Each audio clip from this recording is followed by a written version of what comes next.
All right, here we are. Welcome, everybody. I think the attendee counts will roll in a little bit, so I'm going to stall for time for a half a second. All right, now we're good. Thank you for joining us, everybody. I'm super psyched to have the Vouch team back here. I was just talking with the team, and we've had like more than a 25 or 30% increase in RSVPs to this one, I think because word got out how useful and surprisingly entertaining our last one was, talking about business insurance, and the specific feedback we got was pretty great. But I'm Ryan Nash. I'm from Gust and the CEO at Gust. Vouch is one of our partners on the business insurance side, and something that we get questions all the time, because we start companies, we help them set up their registration, but there's a bunch of other things that they need to do as they make progress that we're not experts in. Things like copyrights, things like patents, things like startup insurance, and insurance questions come up a lot. And it's a really complicated question because if you go and talk to a traditional insurance provider, they will often try to sell you as much insurance as they possibly can because that's their business model. And startups operate very differently.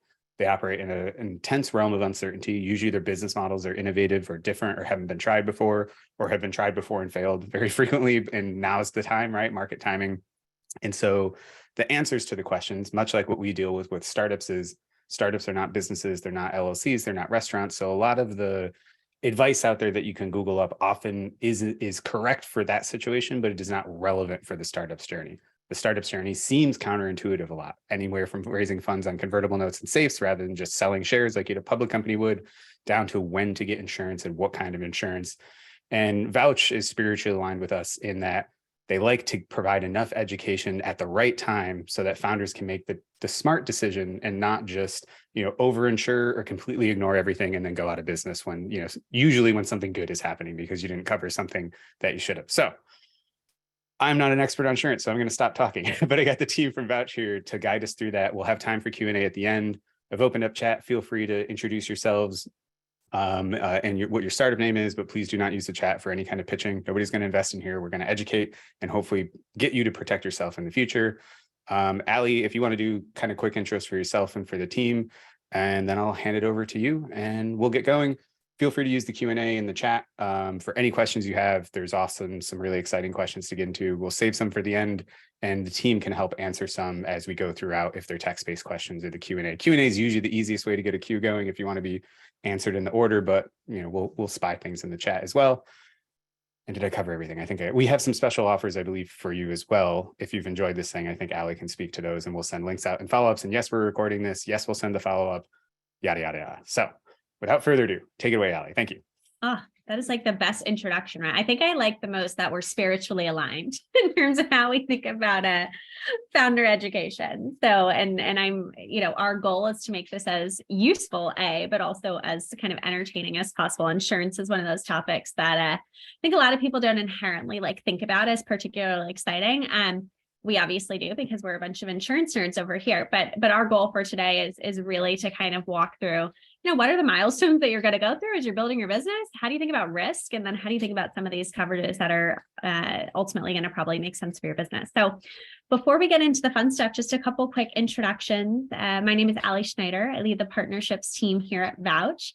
I've spent the last decade working in and around startups and with founders on both the corporate and the startup side. And joined by two of my colleagues, Joyce and Dan. Joyce is going to be joining me with the majority of the content, and Dan is going to be moderating chat and Q&A as well. So you're well covered, but I'll let the two of them introduce themselves as well. Joyce, you want to go first? Absolutely. Well, again, my name is Joyce. I am a senior insurance advisor here at Vouch. Almost have a decade of insurance experience, personal and on the commercial side as well, but happy to just kind of be your go-to person when it comes to any insurance needs. And I'm Dan. I am another early stage insurance advisor here at Vouch, going on about 7.5 years in insurance. So we'd love to help you guys out. Cool. Well, let's get into the fun stuff. I'm going to share my screen. Give me 1 second here. All right. Can I get a quick thumbs up? Can we see? You're good. Okay, wonderful. So agenda here, we're going to go through again, risk management overall, how to think about insurance. Please ask questions in the chat as we go along. Promise that we'll get to them. The other thing that I will plug too is we actually have a block of office hours for Gust founders reserved for tomorrow. So if you want specific time with someone from our team tomorrow to kind of get into the weeds of your particular business. You can set up time during that block tomorrow or whenever is most convenient for you as well.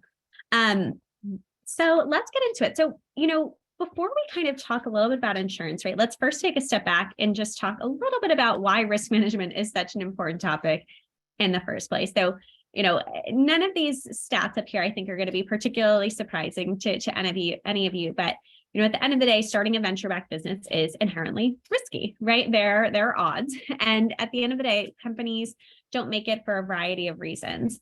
And a lot of those reasons sometimes end up coming down to the actual risk exposures that your business has, right? Whether those are legal challenges, employee challenges, customer challenges, funding challenges. And so as founders, right, one of your most critical jobs as you're building your business is to figure out how to de-risk to the best of your ability.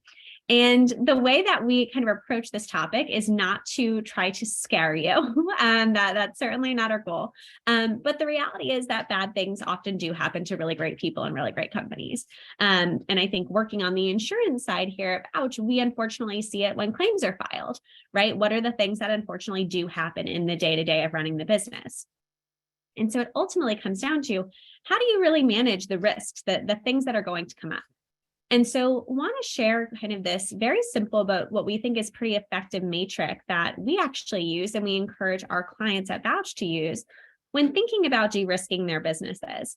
And so ultimately, when you think about a risk exposure, you have four options for how you want to manage. So the first is you could say, hey, I'm going to avoid the risk in the first place. I'm going to make decisions that ensure that we're not going to encounter this risk.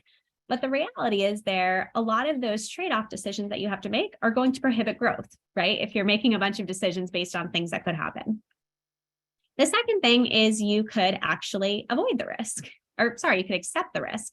So you could say, we're going to do nothing. We're going to take our chances and whatever happens, happens. And we have to be okay with the outcome, right? So I'm prepared to deal with those potential consequences.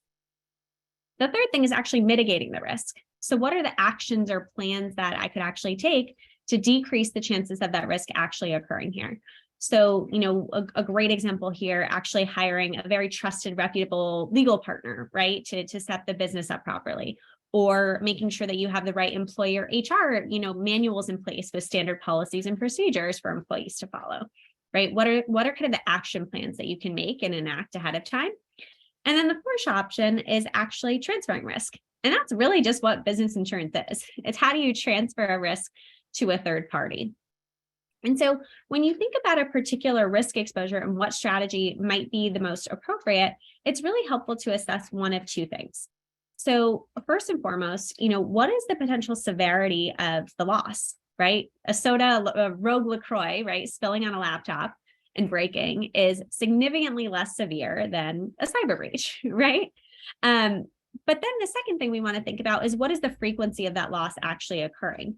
So if the risk is going to be much less severe and a low chance of actually happening, you might decide that, hey, you're actually okay with accepting the risk, right? Maybe that rogue LaCroix doesn't happen that often.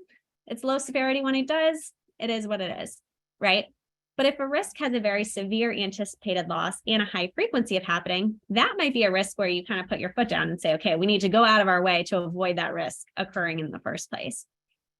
And while accepting and avoiding risks entirely aren't always great strategies for high growth startups, they're available to you, but that's typically where a lot of founders start thinking about mitigation and transferring risk. And so if we look at how this actually plays out for a real life example, let's say you are a fintech company and you collect a lot of PII data for your customers, right? So you know that cyber is a pretty big risk, right? Avoiding is not an option, right? You can't just not operate your business.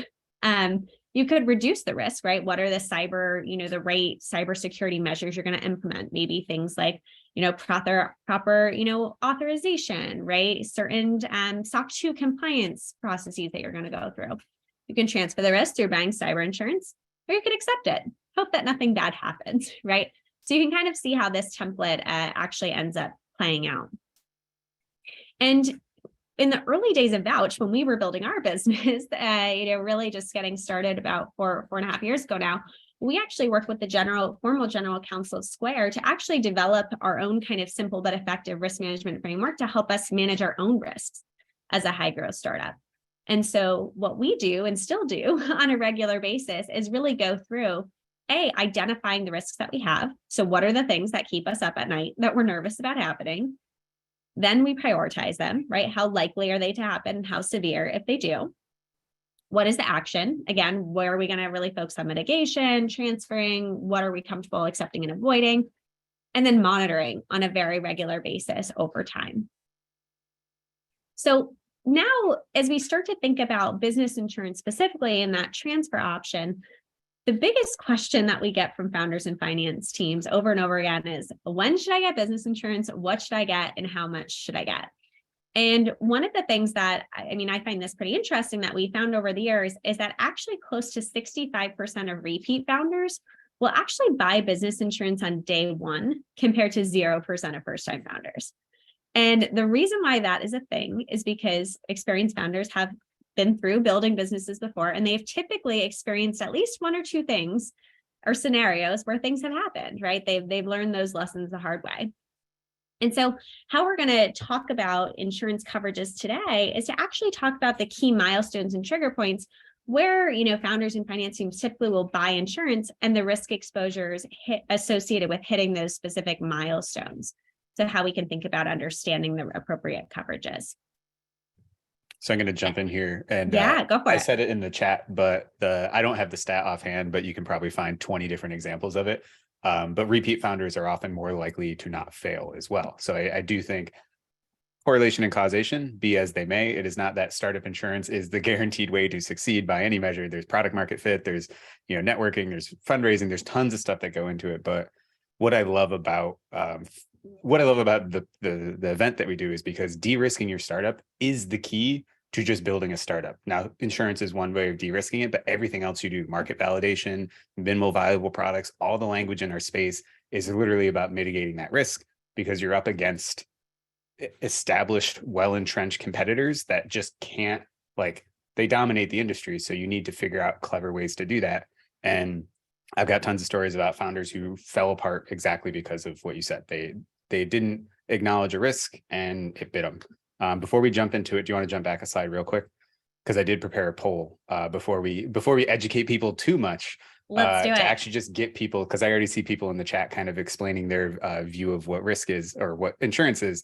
So let's just going to do a poll of the audience to see how familiar people are with business insurance in general. I'm going to kick that off right now. Yeah, let's do it. So somewhere on your screen, mine went way over to the left, but people should see, here we go. I don't know if you guys can see this live. Can you?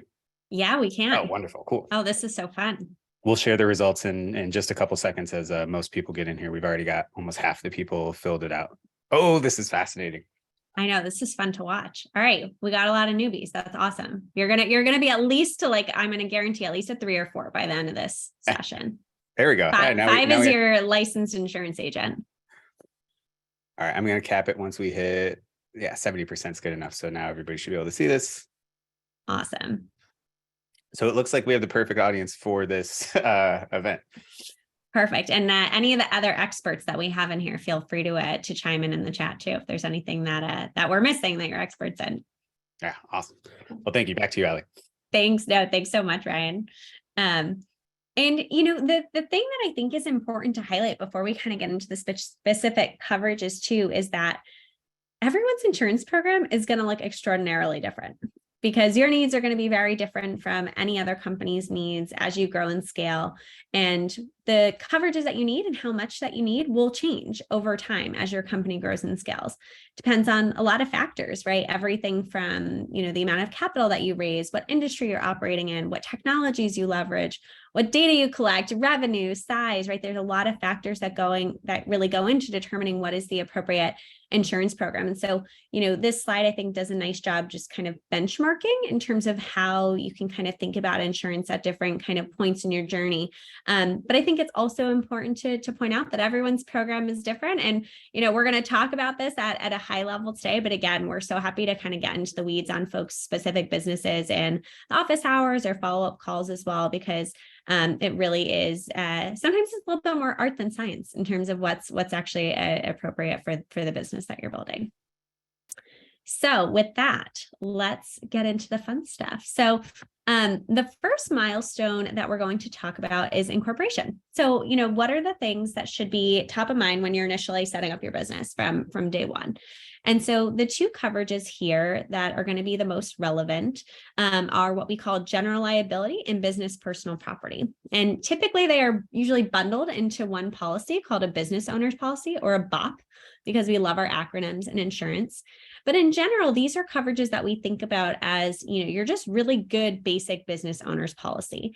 They're simple kind of coverages to get set up with. And there's also a good chance that they're actually going to be required by either the banks that you're working with, your landlords, potentially your customers. So it's typically good practice to get them set up pretty early.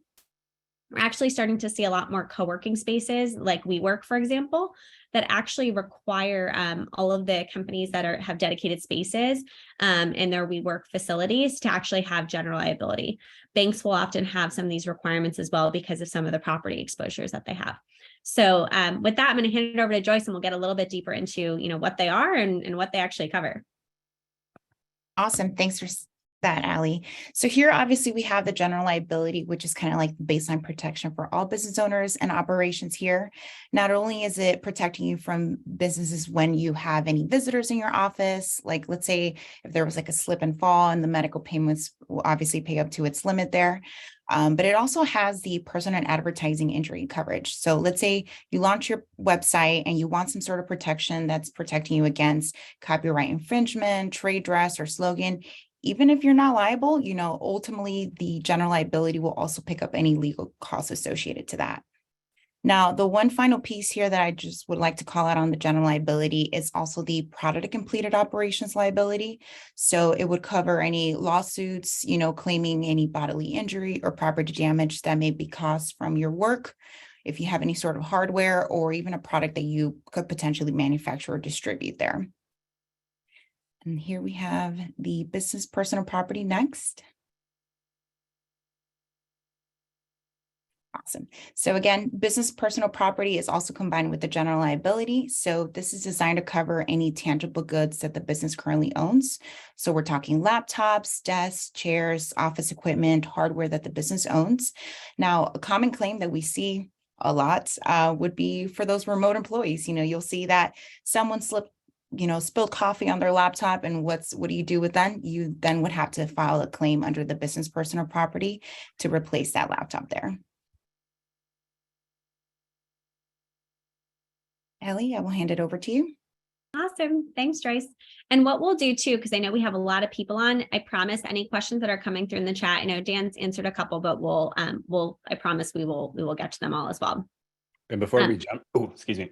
Yeah, go for it, Ryan. Employees, because we get this question a lot of specifically the corporate veil.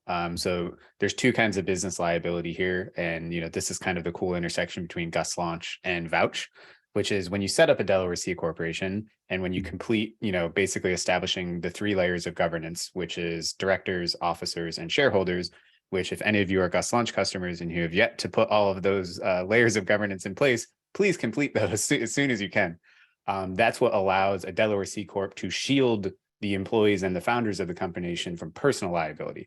So say something happens with an advertising lawsuit or, any one of these dangers, they are not going to come after you personally for that kind of thing, but they could bankrupt the business, which is in most entrepreneurs' passionate cases, just as bad. Now, one, they're not going to take your house.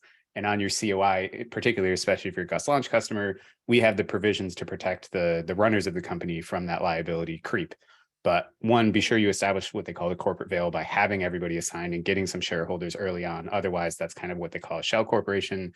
And then as soon as you start to actually create anything of value, you're going to want to really consider ensuring that so that the business survives, any kind of cataclysm. Even if low frequency, there are some small things that could be a big lifesaver, because you never know what's going to happen or when it's going to happen. That's a fantastic call out, Ryan. And I know there was a question in the chat that Dan answered to around just Delaware C Corps and where you're incorporating specific to Vouch and where we can support. So feel free to reference that as well.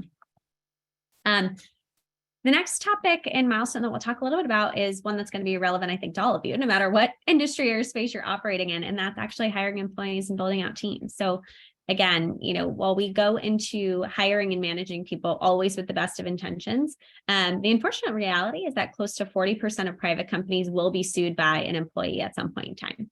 So actually, since we've been live with our coverages at Vouch, the most common lawsuit that we've seen by far at Vouch from a claims perspective have been employee lawsuits related to employment practices liability litigation. And so when you hire employees, there are two coverages that are going to come into place that are going to be super important. One of which is federally mandated, so you have to get it. You do not have a choice, and that is workers' compensation. And the second one is what we often refer to at Vouch as our soapbox coverage. Not always, required, but highly, highly suggested, especially given the amount of claims that we see in the space. And that's employment practices liability. So I'll hand it over to Joyce. We'll go a little bit deeper into these two. Thanks, Allie. So again, the workers' comp, it is definitely federally mandated program, which obviously provides benefits for those workers who become injured or ill while on the job or result of the job here. We definitely recommend adding this once you hire your first W-2 full-time employee there. Otherwise, it could be subject to any fines or penalties if the workers' compensation is not activated there. Now, by accepting the workers' comp benefits, the employee also waives the right to sue their employer for damages. So it's definitely something to keep in mind there. And lastly here, what I would like to call out is the workers' compensation can be combined with the payroll provider, which from an admin standpoint, would definitely recommend doing that just because as you continue to scale and add new employees, you're ultimately contacting one company versus multiple there. And here we also have the employment practices liability. This specific coverage is designed to cover you for any sort of improper hiring, firing, discrimination, wage dispute is another common allegation that we see here. We typically recommend adding this once you have more than 5 full-time employees, or if you have any remote employees working in a highly litigious state, which to name a few, New York, Connecticut, California, Illinois, Delaware, and Maine would be another one. So keep in mind, 40% of companies that get sued by an employee, on average, the cost is about $125,000. So if you can save yourself some money in the long run by activating this, would definitely recommend it. I think I want to chime in a little bit because I know a lot of our customers are really year one, if not year zero. And in Gust Launch and a lot of things, we generally have contractor agreements, which are different. It's very important to distinguish between contractors and employees. And all these numbers that you see on the screen is often why startups don't immediately go out and start processing payroll or hiring W-2 employees, even for the founding team. So can you guys speak a little bit about the difference between contractors and employees and when you would kind of make that decision? Yeah, so our employment practice liability, not only would it cover the full-time employees, but also contractors. So at the end of the day, it is something to keep in mind. And the other, yeah, no, it's a great question. I think the other thing to keep in mind too is, again, going back to that kind of question, like, well, how much, coverage do I actually need? If you think about kind of benchmarking and what we have kind of in the lower right-hand corner here, right? The way that we think about the amount of coverage is often dependent on how your company grows, right? The more employees that you have, the larger risk exposure you have, the kind of more insurance makes sense to purchase. And so again, at the end of the day, it's really up to you in terms of how much coverage you think makes sense. But we try to do a good job in terms of helping just kind of benchmark in terms of companies of various sizes from an employee perspective in terms of what they're typically looking at and what they're typically purchasing as well. Cool. Let's move on to customers. This is my favorite milestone. Everyone loves revenue. Everyone loves bringing customers on. And I think that this is a really important one, regardless of whether you're a B2B business, B2C, B2B2C, once you have folks that are using your product, your risk exposures increase exponentially. And so particularly when we think about B2B clients, when you're working with large enterprises, for example, typically your customers are actually going to have requirements for you in their contracts. So some of these coverages we're going to talk about, they're going to proactively ask you for before they're willing to work with you. So, before joining Vouch, I was actually at E-Trade running their startup partnership program. And in all of our SOWs and MSAs for any startups, any vendors, any technology companies that we worked with, we asked for $5 million worth of E&O and $5 million worth of cyber, which is not an insignificant amount of insurance. And we work with a lot of enterprises here at Vouch that have those requirements for the startups that they work with. And so I think it's important to spend a little bit of time talking about the contractual obligations, whether it's from a customer or third party, because it's a scenario that we see time and time again from a lot of our customers at Vouch. We'll get that phone call that's, hey, I'm trying to go live with this pilot with an enterprise customer and they're asking for this, and we're trying to wrap up this contract by tomorrow, and we didn't even know that we needed insurance. And so if you are getting to that point where you're ready to start selling to the enterprise, or perhaps you already have and you're in some of these conversations, it's important to kind of anticipate that these requirements are going to come up. And what's really important to keep in mind is also the cost of customer acquisition, right? You're going to have some, Fortune 500 or Fortune 100 companies that are going to have these really large insurance requirements. And so, you'll have to kind of make that trade-off decision a little bit, right? Are you willing to spend, let's call it $20,000 on insurance for a contract value of $50,000, right? It's negative CAC to bring that customer on board. And so, what we suggest is that it can be really helpful to try to get ahead of these requirements. So it's a very different conversation if you go into E-Trade or any other company to that negotiation table and they say, you need this much of cyber, and you say, what cyber? We don't have cyber, right? You don't have any negotiation leverage there. And so if you can come to that table and say, hey, appreciate that you have these requirements, but we've actually worked with our insurance partner and we've determined that based on where we are as a business, right now, we've actually determined that 2 million in limits is actually more than sufficient for what we need from a cyber perspective. You've got a much better chance at actually negotiating those insurance requirements. And so it's something that we recommend all the time to our customers. We help our customers negotiate those requirements all the time. You'll get some customers that say, this is it, take it or leave it. This is what we need to be able to work with you. And then you have to make that decision. But negotiation is possible, particularly when you come to the table, very prepared.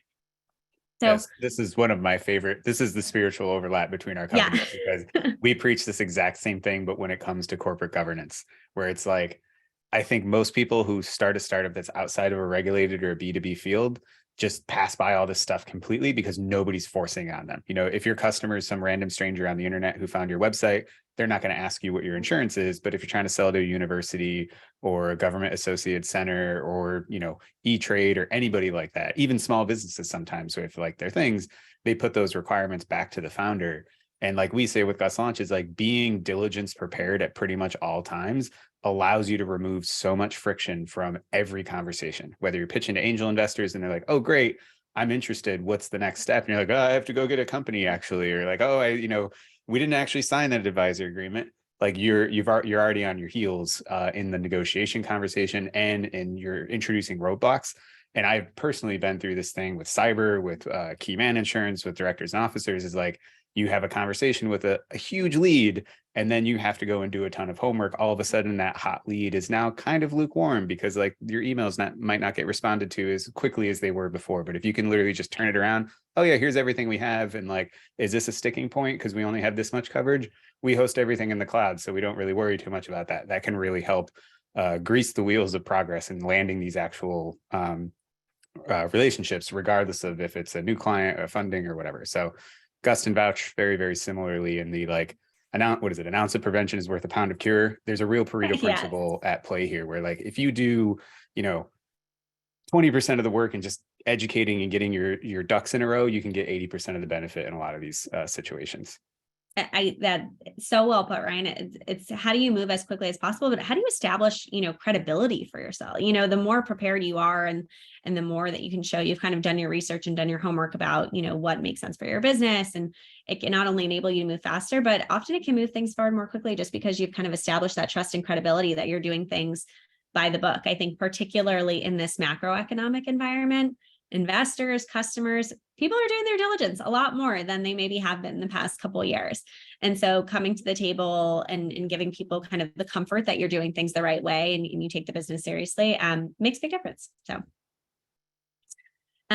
cool. So I'll hand it over to Joyce. The two big coverages that are going to come up here are both cyber and errors and emissions. So we'll spend a little time on both of these. They're super important. Thanks, Allie. And in summary, the errors and emissions in the cyber a lot of times go hand in hand. I'll just kind of break down each individual coverage, but just keep that in the back of your mind there. So for starters here, we have the errors and omissions, also known as the professional liability. So ultimately, this is designed to protect you from any unsatisfied clients. So like, let's say in the scenario that you missed a project deadline and you make an omission in your work and you provide ineffective business advice and your customer, let's say, potentially sues you. Anytime you hold a service for a fee and you didn't hold your end of the bargain, the errors and omissions will ultimately pick up any liabilities associated to that. Now, another common allegation that we've seen here is that it would also cover any legal costs associated in any sort of software malfunctions. So like, let's say if there was any sort of like attorney fees associated to those, to that lawsuit, court costs, settlements, and judgments, all of that would also be covered under the errors and omissions. If you are offering any sort of like professional services provided by your software and product, that's something else that would be covered through here. And then we have cyber next. Thank you. Now, the cyber insurance is designed to cover any costs associated to lawsuits if there was any sort of like data breach or hacks. A common allegation that we see would definitely be phishing attacks and ransomware. As you know, 24% of small businesses have reported a cyber breach. The downfall to that is that 60% of those small companies close within 6 months after a cyber attack. So it's definitely valuable for you to consider having this coverage, especially if you are holding any sensitive PII data.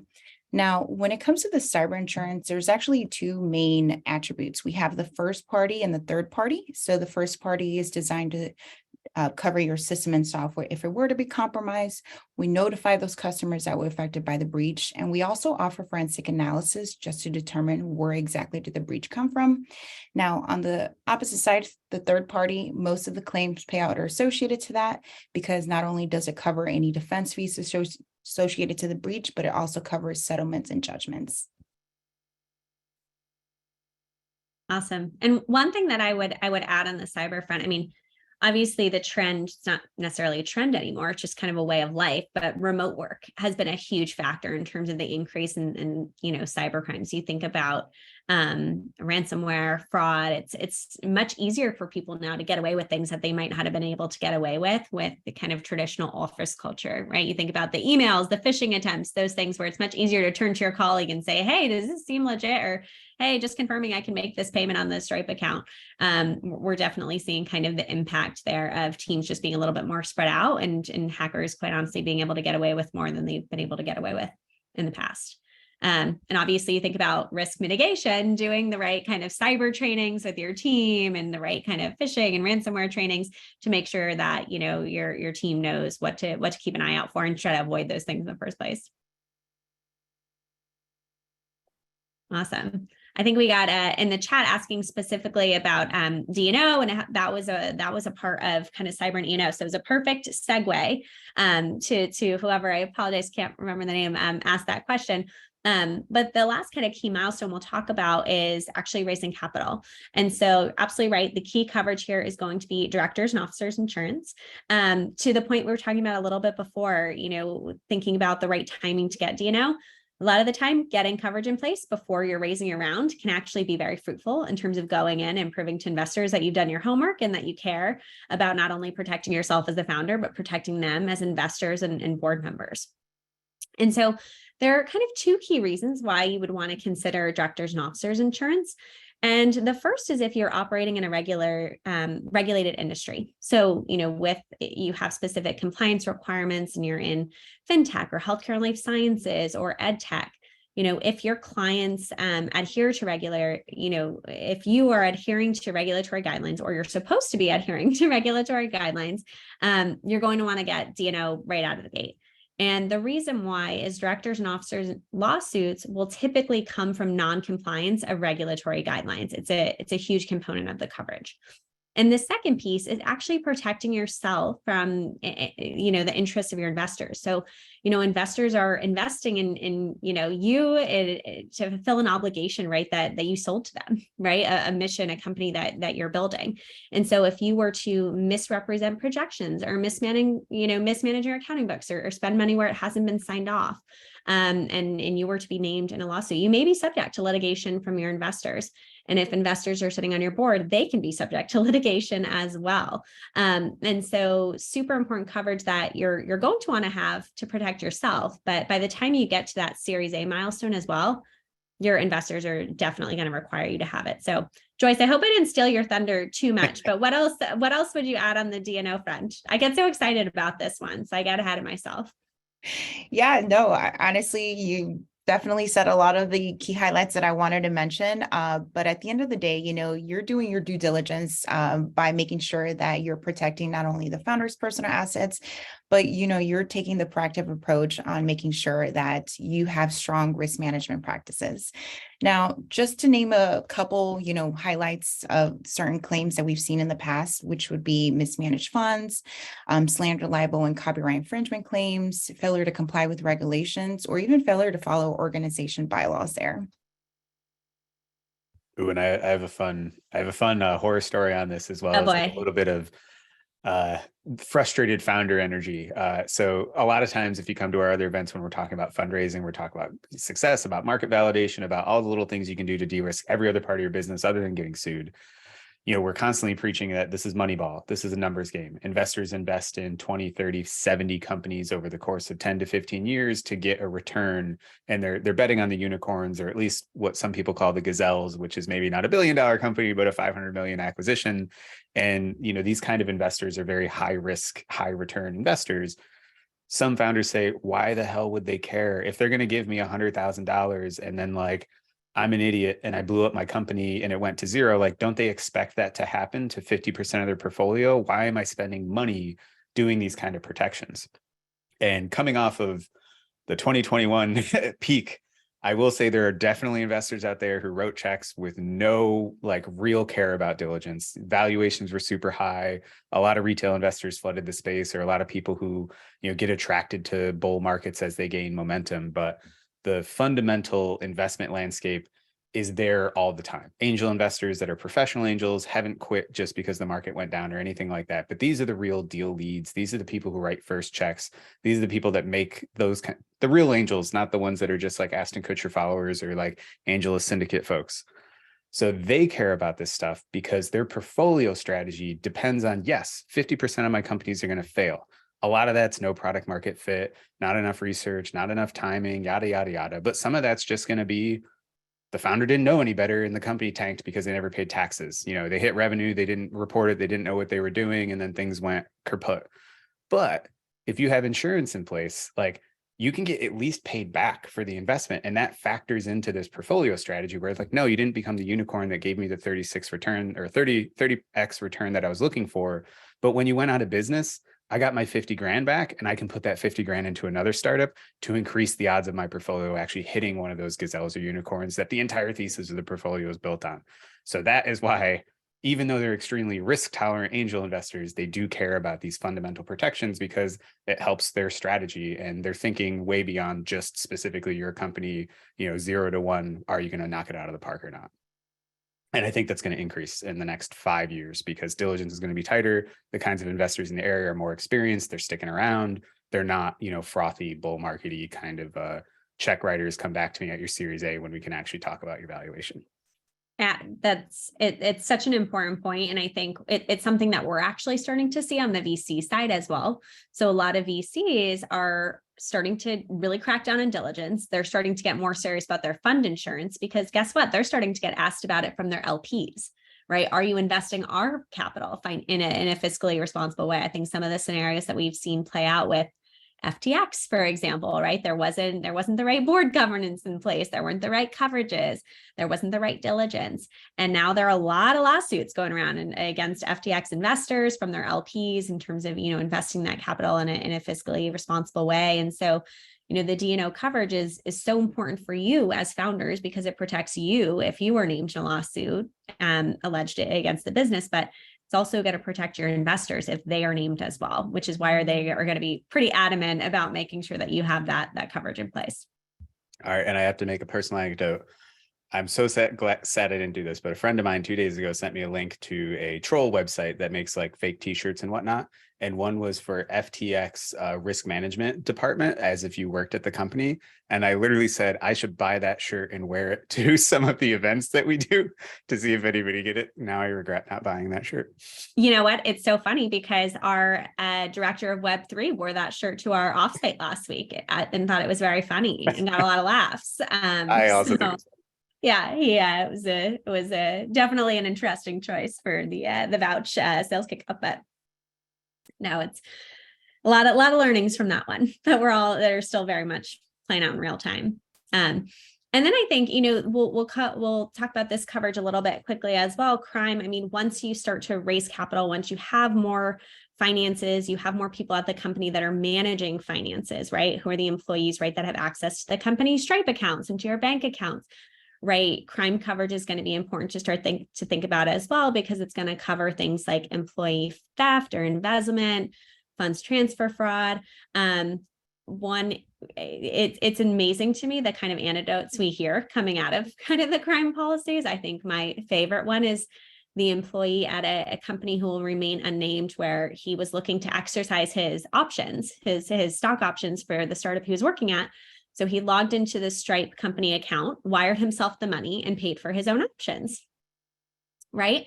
Kind of funny that he thought he would get away with that one. But the reality is, again, it goes back to your risk exposure. The more employees that you have, the more people that have access to the sensitive information and accounts, the more likely that these types of occurrences could happen. And again, are they high frequency? Maybe not, but are they high severity? Potentially when you're looking at getting back significant funds that have been lost in potential activities. So Joyce, anything else you would add on the crime front? I think you definitely hit it there. Would definitely consider adding this if you have abnormally high cash balances, just because we're prone to that exposure there. Mm-hmm. Cool. And then we have a couple of other just kind of common coverages. They're not always relevant for everyone, but we do want to just kind of hit on them quickly in terms of like what they are, so you're kind of aware. Again, it'll kind of depend on your business and your needs, if these will make sense. But Joyce, maybe we'll just run through these really quickly before we get closer to questions. Perfect. Yeah. So the first one that we have here is the hired and non-owned auto. So ultimately, this is not auto insurance by any means. It's just picking up the liability if you are either driving your own personal vehicle or renting a vehicle for business use there. The fiduciary liability and the employee benefits liability are very similar. So think of these as if you had any sort of admin mistakes on medical plans or 401k plans. Let's say you inputted the wrong date of birth and your employee didn't have access to their 401k plans. Obviously, that would be worst case scenario, but definitely want to make sure that you're protected in that aspect. And then the last one that we have here would be the media liability, which is an endorsement that could be added on the back end for the errors and omissions. So it's protecting you from any allegations of copyright infringement, defamation, libel, slander, just to name a few there. Cool. And then just really quickly, it was awesome to kind of go through again the coverage at a high level today. Everything that we talked through, all of those coverages are all things that we can help with here at Vouch. One thing that I will note is we work with US-based companies today. So there has to be a US entity and at least one executive residing in the US. But regardless, even if that isn't you, we're always happy to help with suggestions in terms of local providers that we might have relationships with or other partners that could be a good fit. And again, happy to kind of work through anyone's specific circumstances or questions that they have. One thing that we think about as well is how do we help founders actually reduce their risks, right, and mitigate in the first place. So we have a lot of partnerships that enable you to kind of think through what you need to actually mitigate risks. One of my favorites is we have access to Athena. If you have less than 15 employees, it's actually sexual harassment training. For your organization, you can access Athena for free if you're a Vouch customer, which is actually sexual harassment training is actually required in the states of California, New York, and Illinois. So not everybody knows that. So we've got a slew of kind of risk management and kind of risk reduction partnerships that can help as well. And then we'll share the slides from today. A couple quick things that I just wanted to highlight. We do have those office hours for tomorrow. We'll put the link in the chat as well. Feel free to sign up. We're so happy to continue the conversation, whether it's during that block of time tomorrow, or if there's another time that works better for you over the next few weeks, whenever works best on your end. Often it's really helpful to just have a conversation, even if it's proactively, even if it's not, something that's quite top of mind yet, but you just want to kind of get prepared and have a sense of, how you should be thinking about insurance over the next 3 to 12 months. We also have a discount for Gust community members as well. When you are getting a quote, every little bit counts, which is awesome. And the more insurance that you're kind of buying through Vouch, you do access discounts through bundling as well. And then the other thing I'll say too, we have some great resources as well. Obviously, you'll get the slides from today. You'll get the recording as well. But one tool that I do want to highlight in particular is this risk assessment tool. So it's a really nice interactive tool that you can actually go through that are kind of help highlight what are maybe some gaps in your business today, or areas that you should be thinking about where you might have higher risk exposures based on your business. And there's some really good kind of like tactical suggestions that come out of that risk assessment as well.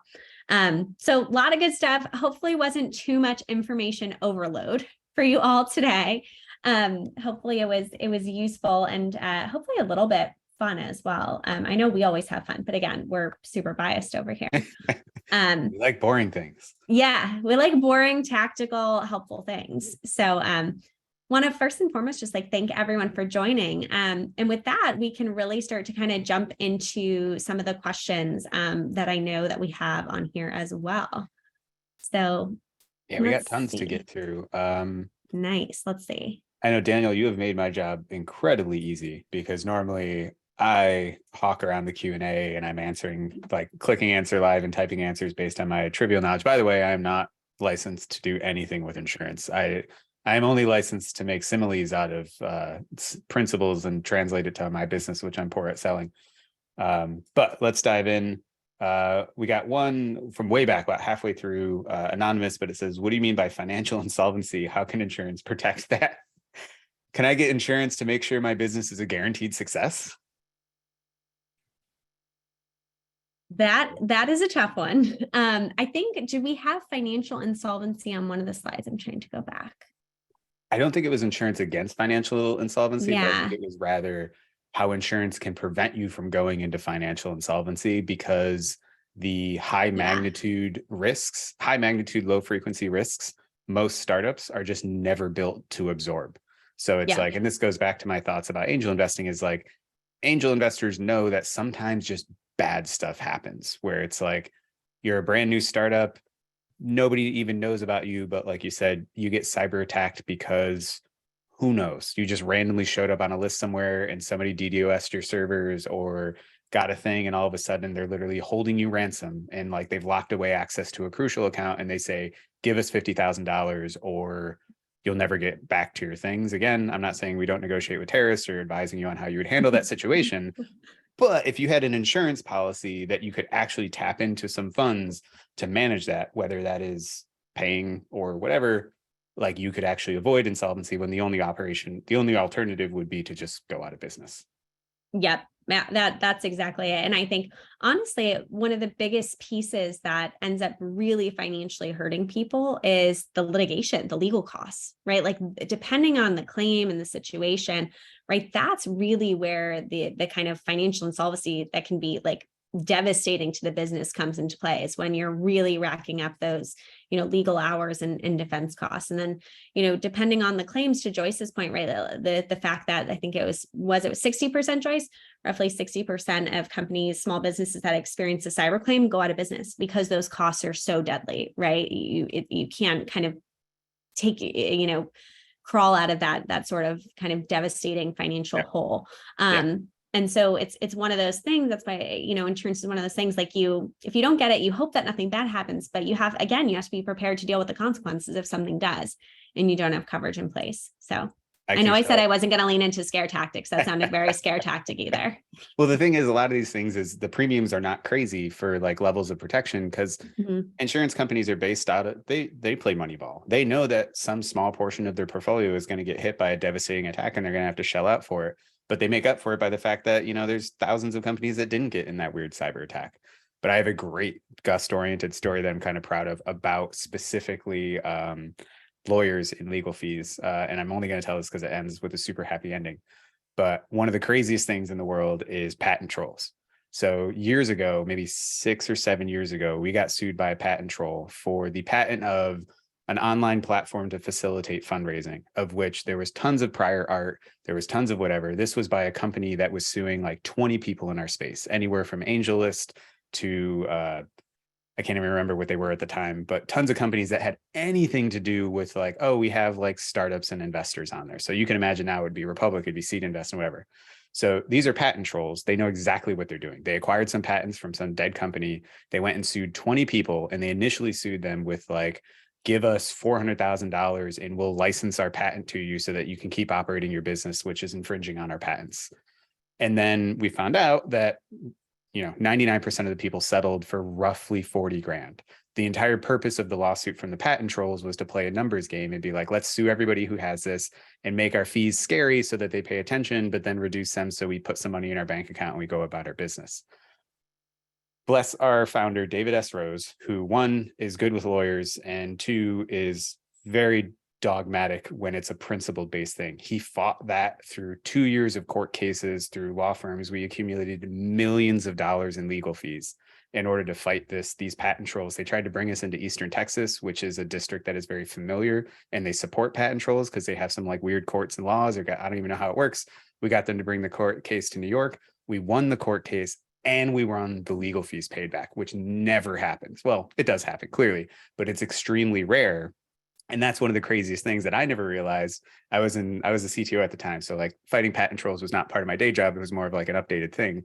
But getting your legal fees back is so rare that even if we had won it, but we didn't get the legal fees back, we would have ended up paying more than they were ransoming us for, because we probably would have paid hundreds of thousands of dollars for years of lawyers putting together evidence. I had to pull databases, GitHub repos, conversations to just prove that we've been doing this for 15 or 20 years. But it blew my mind that, 1, that we won that and we got the legal fees paid back, but just how much of a downside if we didn't have an angel investor, prolific founder who was like hell-bent on principles and could go into his own personal thing to keep that lawsuit going. And 2, any other company probably would have either paid the ransom, even at 50 grand, it's a ton, or 2, ended up not being solvent anymore. I'm glad that one had a happy ending for you. I was a little nervous there for a second. Yeah, so were we. Yeah. But our founder, David, was absolutely committed. He's like, there is no way they can win this if, it actually plays by the rules. And he's got, good relations with law firms, but most startups don't have that. We were incredibly privileged to have that ability to fight that, but most people just can't fight, which is a sad, cynical state of the world in a lot of ways. Yeah, 1,000%. All right, so we have another question from an anonymous attendee. I think we hit on this, but we might have confused it. They're thinking of the word LLC, literally saying limited liability, and our founder's not protected in the C corp. And the following, I'll answer that one. You can have the following question: is what is the D&O cost for small startups? So both LLCs and C corps give liability protection to the individuals who form and join them. A limited liability company is mostly differentiated by its tax treatment and its operating agreement, which is much more flexible. It doesn't have necessarily layers of governance like directors, officers, and shareholders. A Delaware C corp does. You are still protected liability-wise as an individual. It's just not written in the name of a C corp. C actually stands, it's not redundant or relative, it actually stands for just the tax law that the company is taxed under. It's like Section C or Form C or whatever. But it's a fractional ownership entity. It's usually 98, 95% of investors prefer C corps because of the tax treatment, and they can own and they trust the Delaware courts, but it has similar liability protections to an LLC. And then what is the D&O cost of a small startup, roughly? For you guys, I don't know. Go ahead, Joyce. I would say, obviously there's so many different factors, the niche, how much capital raise do we have, how many investors do you have and such, but on average, the minimum earned premium for the directors and officers, depending on which state that you're at, it could either start at $1,000 or $2,500. But obviously what we would recommend would be to complete an application just so that we can see in real time what that premium would look like. Yep, exactly. To Joyce's point, the best way to get like pricing specific to your business is actually to go through and get a quote. We would recommend, and even if you want to just go through the batch application, see what it looks like for your business, takes like less than 10 minutes to go through the digital application. It'll give you a good sense of what it actually looks like for your business. And I think Sheila and her question was talking about D&O specifically in her question, which is, would it be necessary before a priced round? It's a great question. I think it can definitely be an asset to go into fundraising conversations, to say we already have directors and officers coverage in place because we see the importance and the value of it. Can definitely give you a leg up in credibility there. Once you do raise that next round of capital, you probably want to evaluate looking at a little bit more coverage, right? The more capital that you're taking on, the higher risk exposure that you have. Your investors might even ask for a specific amount of coverage. So just something to keep in mind there. Great. So you got the two questions. Thank you very much. I don't understand the question of what did you actually use in your ranges? Does that resonate with anybody? I think is maybe the question asking about kind of the boxes in the bottom part of the right-hand part of the slides in terms of the ranges. Yep. So the way that you can think about those is those are actually helping with benchmarking. So, the amount of coverage that you need is going to be different for each person, of course, but we try to give a little bit of guidance in terms of what you can expect in terms of the amount of coverage that'll make sense. So the one thing I'll point out is the big factors for how much coverage you need are going to be different for different coverages. So if you're looking at that employment practices liability coverage, the big factor there is how many employees do you have, right? That's going to dictate how much coverage makes sense to buy. Versus for D&O coverage, you're really going to be looking at how much capital have you raised and what makes sense at those different fundraising milestones. For cyber and E&O, we're typically looking at revenue, right? Because that's an indication of how many customers that you actually have looking at or using your product. So that's how you can think about those ranges. Again, it's general benchmarking, so it might be a little bit different on a company by company basis, but that's at least what we see in terms of the typical ranges and the amount of coverage that people are purchasing at those stages. Awesome. And if anybody has follow-on questions or clarity, feel free to throw them in the chat in the Q&A. I can answer the other one because I speak all over myself. I did say that liability is protected in LLCs and C Corps. What I mean by that is pass-through liability to you as an individual.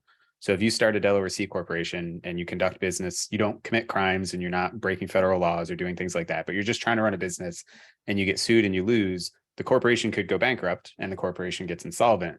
But they don't go after your house or your car or anything that you own as an individual private citizen. There's places where, like they mentioned with D&O insurance, like there can be leaky things where if you do something fraudulent or you commit crimes, that still happens. But the purposes in the United States, at least, and in most countries, of having organizations that are taxed and treated independently from private citizens is to encourage private citizens to take risks in business, to start a business up and be like, hey, I'm going to raise a couple $100,000 and try to make something happen. But what I don't want to happen if I fail at doing that, I lose my house and I've lost all my generation in my family. I can't feed my family. It's said, no, you can take money from investors, you can put it in a company, you can try your best efforts and grow it. But you won't get in trouble necessarily if it doesn't work out. But I'm sure you guys have some examples of things that you shouldn't do and when it could go to you personally, even if you're underneath the veil of a company. And I'll leave that to you guys.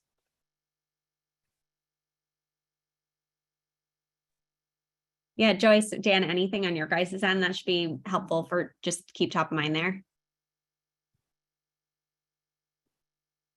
I'm trying to think of a scenario or something, but obviously we don't want to just put ourselves liable in certain situations.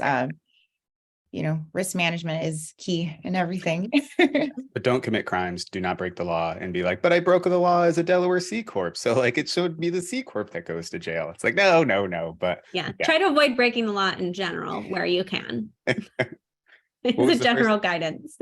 The first two rules of crypto are keep your keys and don't go to jail.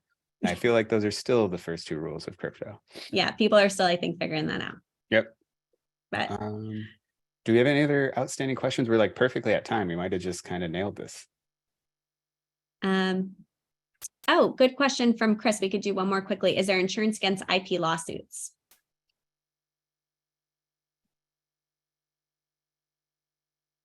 So we do have an IP defense built into our directors and officers, but we could definitely get into the nitty gritty, later on, more specifics. Yeah, I think the big takeaway is it always drives out specific questions, and we will send, I'm going to try to do this tonight once the video is processing, but we will send all those links, both the resources, the recording, as well as the discount link and the office hours.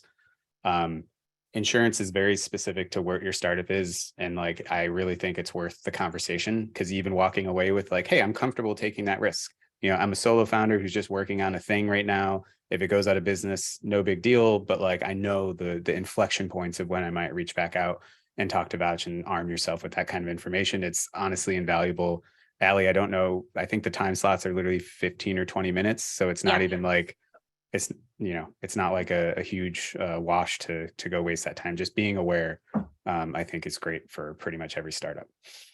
Yep, absolutely. Whether it's during the office hour slots tomorrow or 2 weeks from now, or honestly, like the goal of our team is to be here and be a resource for all of you and to have those individual discussions and make sure you just feel like you're set up for success. Because this is not always the fun stuff, but it's the important stuff. And sometimes it's hard to know how important it is until it's too late. So to the extent that we can help you just like feel really comfortable and get ahead of, you know, how you can be thinking about some of this stuff, that is very much a win for us. Awesome. Well, I think we're here. So I said, did you, yeah, you were able to put the link in for the office hours. Thank you very much, Yep. Allie. And great. Yeah. So be on the lookout for later today. Thank you for everybody who's shown up. We will send a follow-up with all those links and the information, how to get in touch with the Vouch team. Obviously there's stuff in the chat. It sounds like people are already signing up, Alex and a couple other people. So like, good. Be on the lookout for more programming for us. I think we're going to try to make this a regular thing. So if this felt like information overload and you're like, I don't know where to go, but like, I'm just starting out, but I know I need to do this. Chances are in a month or two, we'll have more of these and you can kind of deep dive and, you know, self-educate with the resources that we send.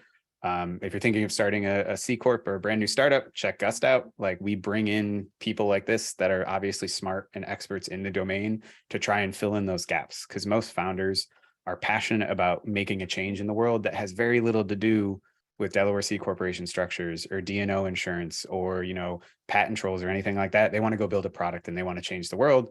And we want them to have as much time as they can actually pursuing that rather than worrying about the boring stuff. So let Gus take care of your back office. We'll do your incorporation and your stock grants and your fundraising instruments and educate you about all the silly contracts you need to make, you know, what you're happening in the real world actually hold water in the legal world.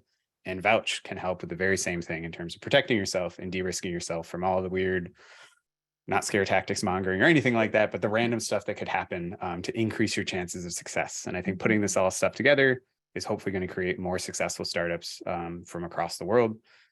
And that's it. That's a good way to end it. That felt nice. Perfect. Thanks for having us, Ryan. Good to see everyone today. Pleasure as always. Have a great week, everybody. Bye.